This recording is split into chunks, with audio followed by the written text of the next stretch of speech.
يا ولاد الرعب، الليلة هحكي لكم قصة مش زي أي قصة بنت اسمها ليل، بنت الليل. شافوها في قلب الصحراء، قصة حقيقية مليانة رعب وخطوات ووحشة ما تتنسيش. القصة دي جاتلنا من واحد من متابعينا اللي عنده تجربة صادمة في الصحراء، والخطوات اللي حصلت فيها مش هزار، لا دي أحداث حقيقية خلت الكل يتهز من الخوف. لو انت من عشاق قصص الرعب واللي بتخلي ضميرك يقعد يفكر في الظلام، افتكر دايما ان مش كل حاجة في الصحراء بتنتهى بانتهاء اليوم، وان اسرارها بتفضح نفسها في احلك اللحظات. وتنساش تشترك في قناة بيت الرعب وتفعل الجرس عشان توصلك كل القصص المرعبة والمخيفة. كانت ليلة من ليالي الشتاء الباردة في صحراء مصر، والقمر مكتمل والنجوم بتلمع على سما صافية، لكن الجو كان مختلف. الجو كان ساكن وزي ما تقول فضا، والأرض كانت مليانة أسرار. في يوم من الأيام انطلقت مجموعة سياح للرحلات الصحراوية، ومن ضمنهم كانت ليلو بنت شابة كان جمالها بيدور الملامح على خفة ورقة، لكن في عيونها كان في حزن غامض وفضول يخيل لها عوالم تانية. ليل كانت معروفة بين أهل البلد إنها بتحب تسافر وتشوف كل حاجة بنفسها. كانت بتلف مع الفرقة وجاهزة للمغامرة مهما كانت الظروف. وأول ما وصلوا للمعسكر في وسط الصحراء، حست ليل بحاجة ما كانش تمامه. كان في سكون غريب زي سكينة الليل الهادي، لكن مخيف في نفس الوقت. وسط الرمال الذهبية وتحت ضوء القمر بدأت تسمع صوت همسات ناعمة، أصوات مش هتقدر تفسرها. كانت كأنها كلمات بتطلع من أعماق الأرض نفسها. الكل كان مشغول بترتيب العدة وإشعال النيران، لكن ليل حست إن الصوت بيناديها بالاسم ليل بنبرة مرتجفة، وقالت بصوت منخفض: مش ممكن، أنا مش شايفة حد حواليا. وفي اللحظة دي الرياح بدأت تعصف والرمال تتطاير بشكل غريب، والسماء اتلبدت بسحب سودا حاملة أسرار ما تتقالش. والحالة اتغيرت فجأة لمشهد كأن الزمن وقف في لحظة مرعبة. في نص الليل بعد ما نامت الفرقة وتركت ليل لوحدها للحظة عشان تاخد شوية هواء من عبء الصحراء، قامت فجأة من نومها على صوت خطوات خفيفة جاية من بعيد. رجعت فتحت عينيها واتفاجئت لأن الصوت كان واضح جدا، ولكن ما كانش في حد حواليها. مش قادرة تسيب السرور يفرح قلبها، لكن الخوف بدأ يتسلل ليها. ضوء قمرها الخفيف رسم ظلال عجيبة على الأرض والرمال، وكل خطوة بتخوش الفراغ، وكأنها لما الناس بتعدي تحت سقف من عتمة مطلقة. وفجأة وسط الدنيا اللي كانت ساكنة ظهرت قدامها صورة بنت زيها كده، شكلها هادي لكن عيونها ملقاها الذبول وحزن مليان وجع. البنت دي كانت ماشية على رجلين، لكن ملامحها كانت متلعقبة مع الظلال. شكله كانت شبه طيف. ليل مش مصدقة عينيها، قالت في نفسها: ده مش ممكن يكون حد حي. لكن الصوت اللي كان بيخرج من الشفاه كان واضح، كأنها بتنادي: تعالي معانا. كلمتها الصوت بصوت مكسور ولا يصدق، وقالت: انت مين؟ لكن الإجابة ما جتش غير صوت خافت كأن الأرض بتنطق بسرها المظلم. في اللحظة دي بدأت الرمال تتحرك حواليها كأنها بتشكل طريق للأرواح، وتلاشت الصورة تدريجيا في ضباب الليل الشاحب. بعد التجربة المرعبة دي ليل كانت مش قادرة تنام، قلبها مليان تساؤلات وعينيها مش قادرة توقف عن البحث عن الدليل. قامت بجمع شوية من أغراضها وخرجت لوحدها من المخيم متجهة صوب منطقة الأثار القديمة في قلب الصحراء. كانت سمعت من أهل البلد عن أسطورة بنت اسمن، بنت الليل اللي بتظهر في الصحراء في الليالي الساكنة، وكانوا بيقولوا عنها إنها روح بنت ماتت في ظروف غامضة ومنحت لعنة لا تروح في طريقها وسط الرمال. شعرت بإن كل خطوة بتنقش أثرها على الذاكرة، والهواء كان مليان بصوت الهمسات اللي كانت بتكرر: ليه يا ليل؟ كل ما كانت تمشي كانت تحس إن في حد بيتابع خطواتها، حتى وإن كانت ما شايفاهش بوضوح بين الرمال المتناثرة.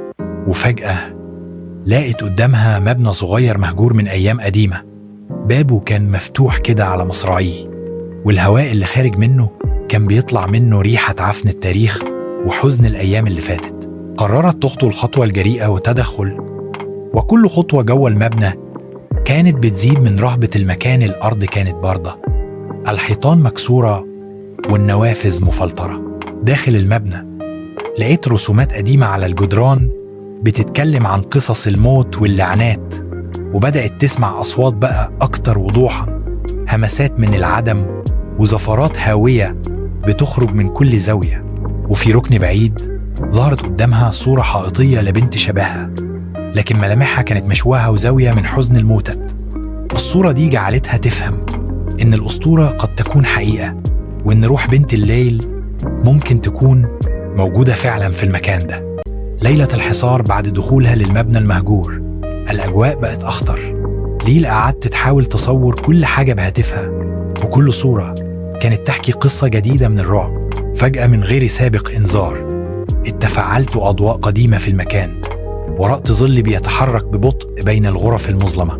في اللحظة دي صوت خافت ونحيب خفيف جاه من حتة مظلمة جدا، وقالت الصوت: أنا هنا، ما تروقيش. بدأت ليل ترتجف، وكأنها أحست بأن كل حاجة حواليها اتنقضت على مشاعرها، والهواء بقى مشحون بطاقة غريبة. حاولت تهرب، لكن الباب اللي كانت داخلة منه اتقفل فجأة بذاتها، والظلام خلفها بقى خانق. في المحاولة اليائسة للهرب، رأت من زاوية عينها بنت ليل زي الطيف بتتقرب منها بسرعة.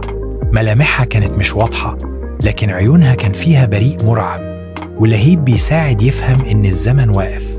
كل ما قربت البنت من ليل، الكاميرا اللي كانت في يدها بدأت تنفض الغبار وتطلع أصوات صراخ مكتومة. الحالة بقت فوضى، والهمسات اتضاعفت لحد ما تسببت في دوخة ليل وخوف مش طبيعي، وهي تنادي: إخواتي ساعدوني. لكن المخرج كان مقفول والظلام مسيطر. سمعت ليل صوت راوي هادي وجاي من بعيد، صوت بيت الرعب بيقول: القصة مش هتنتهي هنا، لازم تعرفي الحقيقة. فجأة اتفتحت فتحة صغيرة في الباب، خرج منها نسمة هواء بارد وتدخل معاه ضوء خفيف. في اللحظة دي قرلتها روح كبيرة وعظيمة، شكلها كان شبه شيخ حكيم من زمن قديم بعيون عميقة، وحكايته كانت مكتوبة على وشه وهو بيحكي: بنت الليل، روحك مربوطة بعهد قديم، وعشان تحرري نفسك لازم تفضحي سر الماضي. بدأت تتهز كلمات الشيخ مع سماع أصوات أقوى أكتر، وكأنها طبول من عالم الموت، وحكت لها إن روح البنت اللي ماتت زمان كان لها علاقة بعنة غامضة. اتحملت على كل اللي كانوا بيستهتروا بالحياة. ثم ظهر مشهد مفصل من خلال شاشة هاتفها، صور قديمة ومقاطع فيديو بتبين لحظات مأساوية حصلت في نفس المكان، قصص ناس ضاعت وأسرار ماتت واتنادت من خلال ركود الزمن. الكل كان بيقول إن الصحراء سرها مش متسجل في الكتب، وإن كل حجر فيها بيخفي قصة من دموع الماضي. وهنا مع كل شيء حصل، حست ليل إنها لازم تواجه خوفها بنفسها علشان تتحرر، وإنها لازم تكمل الرحلة للتصالح مع روحها المكسورة. بعد المواجهة الطويلة مع الأرواح والهمسات، قررت ليل إنها تتحرر من العذاب ده وتبحث عن الخلاص. جمعت شجاعتها وساعدتها مجموعة من أصحابها اللي كانوا فاهمين في الأمور الغامضة، ورجعوا سوا للمكان القديم لتدوين الأحداث وتوثيق كل الأدلة. في رحلة العودة، المخلوقات المرعبة ظهرت مرة تانية، وكل ده اتخلط مع الضباب والنور الأزرق اللي بيغمر المكان. وبدأت الأصوات تقول: إحنا معاك، بس أنت لازم تكملي مشوارك. ولقيت ليل نفسها قدام قبر قديم عليه اسم ليلى مكتوب بحروف مشوشة وملأها الألم والحزن. فجأة اتفتحت لها بوابة من الضوء بين الحجارة، ومعاها صوت خفيف بيدعوها يقول: يا ليل، ارجعي وتنظري لماضيك عشان تحرري روحك. على الرغم من الخوف، دخلت ليل البوابة ورأت مشاهد حساسة من ذكرياتها، ضحكات وأحزان وجروح عمرها ما اتلم. ومع كل خطوة كانت بتخطوها كانت الأصوات بتخف والجو بيصبح أقل ترهيبا، لحد ما حست بطمأنينة غريبة بتقويها وتخليها تعرف إن الحياة أحيانا بتدي فرصة للتوبة والتحرر من اللعنات القديمة. وبعد صراع طويل مع مشاعرها وأسرار المكان، خرجت ليل من البوابة وهي مغمورة بشعور جديد من السلام، لكن الذاكرة فضل فيها محفورة بصورة مرعبة للأحداث اللي حصلت. رغم ذلك قررت تشارك تجربتها دي مع العالم، علشان كل واحد يعرف إن الصحراء مش بس طريق للرحيل، لكنها كمان بتخبي قصص وأسرار لازم تتقال. بعد ما رجعت ليل للبيت ما قدرتش تفك فكرة اللي حصلت معاها. كل يوم بيفتح لها الباب لذكريات مرعبة، وكل ليلة بتسمع همسات بتكرر إحنا لسه هنا. بدأت تدور على الدعم وتشارك قصتها مع ناس وثقوا فيها، وده خلاها تلاقي عزاء في إن التجربة دي مش فردية، إن في ناس كتير عاشوا أمثالها ومفيش حد فاهم الظلام إلا اللي جربه. على الإنترنت اتجمعت قصص كتير عن لقاءات غامضة في الصحراء، وكل قصة كانت بتضيف طابع جديد على أسطورة بنت الليل. الكلمات المفتاحية اللي فيها كانت قصص رعب حقيقية، ورعب الصحراء، وأسرار الليل، والكثير من الكلمات اللي بتشد الباحثين عن القصص المرعبة. بدأت ليل تكتب مذكراتها وتوثق كل حاجة، من الصوت للضوء للهمسات الغريبة، وده ساعدها تعالج نفسها وتحول الخوف لحافز للتغيير والتحرر من الماضي المظلم. في نهاية الرحلة الطويلة دي قررت ليل إنها تشارك قصتها مع كل الناس، عشان تفضح لهم إن الحياة مليانة بأسرار عميقة، ومش دايما النور بيغلب الظلام. وفي آخر ليلة من تجاربها اتصل بيها رقم مجهول وسط الليل في حالة هدوء تام، والصوت اللي على التليفون كان بيقول نحن موجودين في قلب كل ظلمة. الكلمة دي خلتها تحس إن الحكاية دي ما بتنتهيش، وإنها بتكمل في كل قلب مرتعب في صحراء الليل. وفي اللحظة دي كتبت على ورقة قديمة كلمات بتقول الحياة والموت واجهة واحدة، والظلام ملك أسرار ما تنسى.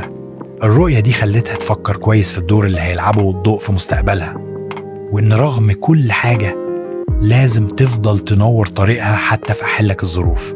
دي كانت قصة بنت اسمها ليل، البنت اللي شافوها في قلب الصحراء واللي عاشت تجربة مرعبة ملئها الفزع والأسرار القديمة. قصة مليانة أحداث مرعبة، وهذه الآثار لن تنسى بسهولة. وقصتها بتأكد لك إن الصحراء مش بس أراضي ورمال، لكنها كمان مكان بتناقش عليه قصص الموت والحياة واللعنات. لو أنت كنت عايش تجربة غريبة أو سمعت قصة مشابهة اكتبها في التعليقات، وممكن تكون قصتك الجاية اللي هحكيها في فيديو جديد على بيت الرعب. متنساش تشترك في قناة بيت الرعب وتفعل الجرس عشان توصلك كل قصص الرعب والتجارب المخيفة. وافتكر دايما مهما كانت الظلمة النور بيبقى موجود في قلب كل رعب. شكرا لمتابعتكم، ودمتم في رعب دائم